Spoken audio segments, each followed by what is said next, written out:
이번에는 잠깐 비트코인 얘기를 해보겠습니다. 사실 비트코인에 대한 개인적인 사견은 제가 몇 번 이제 마감 시황으로 설명을 드린 적이 있는데, 아직까지 그 견해에 대해서는 크게 변함이 없지만, 어제 이제 이런 기사가 나오면서 비트코인 가격이 이런 식으로 좀 크게 많이 올랐죠. 그래서 내용을 보게 되면 이 아마존이 비트코인을 어떤 거래하는 데 있어서 화폐 수단으로 사용을 할 거라고 하는데, 하지만 개인적으로는 아마존이 비트코인을 이 전체 거래 루트로 사용할 가능성, 특히 당장 사용할 가능성은 굉장히 낮다고 보고 있습니다. 이건 사실 개인적인 생각이기 때문에 또 틀릴 수도 있는 건데요. 특히 이 비트코인에 대해서 좀 긍정적인 뷰를 가지고 계신 분들이라면 조금 불편한 얘기일 수 있겠지만, 제가 크게 이런 이유 때문에 이제 그런 생각을 하고 있습니다. 먼저 첫 번째는 이거인데요.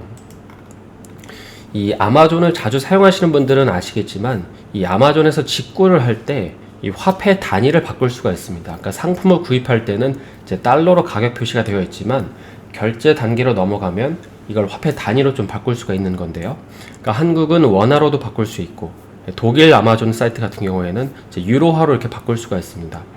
근데 곰곰이 한번 생각을 해보시면, 만약에 달러로 표시된 상품의 금액을 원화로 바꾸게 되면 나중에 이걸 이제 환전하는 과정에서 환차익이 발생할 수도 있겠죠.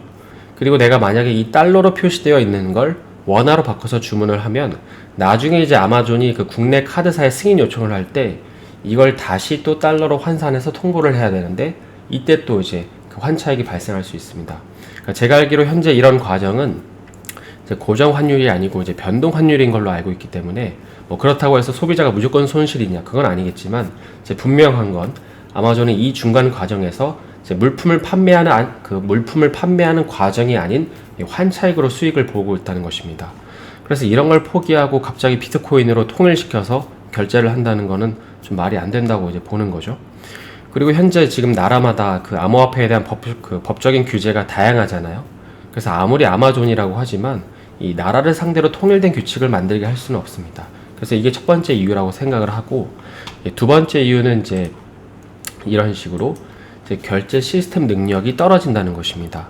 그래서 여기 기사 이제 소제목들을 보시게 되면, 앞으로 이제 이건 계속 개선이 되겠지만, 현재 비트코인 같은 경우는 1초에 이제 7개 정도밖에 거래 체결이 안 되고, 이제 그에 반해서 우리가 쓰는 비자 카드 같은 경우에는 1초에 이제 4,000회나 체결이 가능합니다.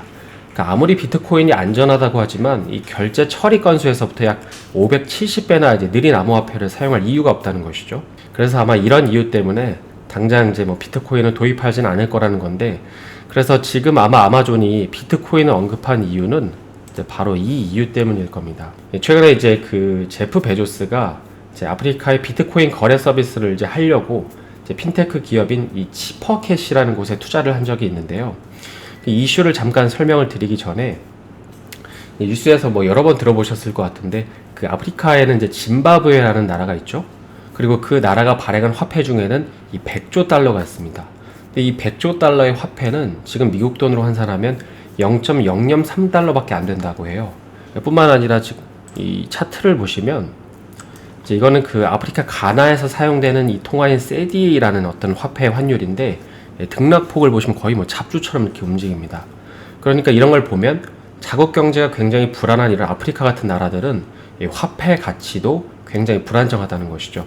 그래서 이제 이런 기사가 이제 나오는 건데요. 네. 그러니까 아마존이 아프리카나 개발이 덜 된 지역에 투자도 하고 거래를 하고 싶은데, 이게 나라 대 나라로 거래를 하면 그 나라의 화폐가 너무 불안정하니까 이 안정적인 암호화폐로 거래를 하고 싶은 겁니다. 아마존이 작은 회사도 아니고 한 번 거래할 때마다 거래 대금이 상당할 텐데, 이제 그럴 때마다 이제 환율 리스크를 감당하기에는 무리가 있다는 것이죠.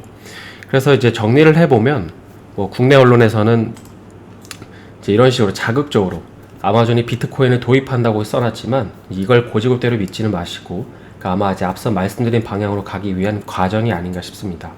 그래서 다시 한번 말씀을 드리지만, 이건 개인적인 생각이니까 참고만 하시면 될 것 같고요. 오늘은 최근 그 아마존바의 비트코인에 관련해서 좀 생각해 봤는데요. 계속되는 이제 무더위이기 때문에 수분 섭취를 계속 잘 하시고, 저는 내일 다시 인사드리겠습니다. 오늘 영상이 도움이 되셨다면 좋아요와 구독 부탁드립니다.